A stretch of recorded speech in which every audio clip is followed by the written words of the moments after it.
গরমের সিজনে ফুলকপিও পাওয়া যায়। ফুলকপি, কলমি শাক, লাল শাক খুব সস্তা পাওয়া যায়। আসসালামু আলাইকুম গাইস। তো রুমে থেকে বেরিয়ে দেখি আজকে ওই যে আমাদের এখানে যে গাড়িতে করে সবজি আসছে, সবজি বেচতে।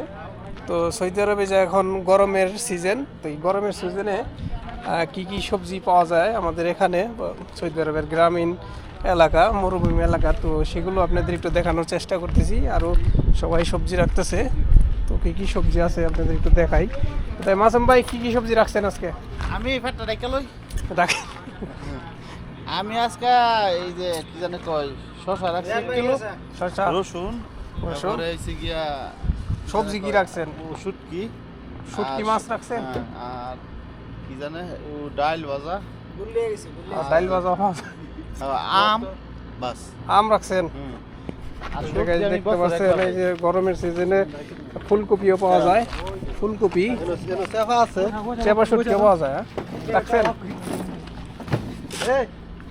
তা কইনুর ভাই কি রাখছেন? ওই যে আপনার ব্যাগে কি? মাল না ভালো লাগবে না। ধনিয়া পাতা, রসুন, চানাচুর। দেখতে পাচ্ছেন গাইস যে পাতাকপি, এই কলমি শাক, লাল শাক, খুব সস্তা পাওয়া যায়। লাউ পাওয়া যায়, যে লম্বা লাউ, পেঁয়াজের পাতা, যে পটল দেখা যাচ্ছে। আর কি কি বেছেন ভাই? ভাই কোন ডিস্ট্রিক্টে বাসা? রাজশাহী। এই যে বাংলাদেশি ভাই এই যে গাড়িটি করে আসছে সবজি বেচতে। এখন এই যে সবাই রাখা শেষ, যাবে গা। যে আলু, পেঁয়াজ, চাল কুমড়া,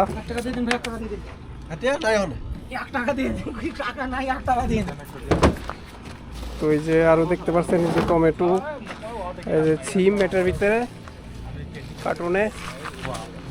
তো এগুলোই মূলত পাওয়া যায় বর্তমানে এই গরমের সিজনে। যে দেখতে পাচ্ছেন এই যে পোলার চালও বিক্রি করে, বাংলাদেশি পোলার চাল। কয়টা প্যাকেট? 13 রিয়াল।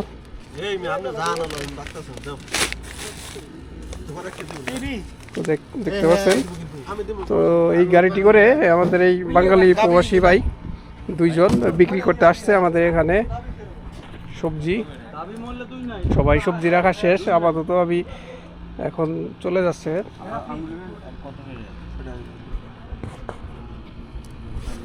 আঙ্গুর রাখবেন কইনুর ভাই? হ্যাঁ না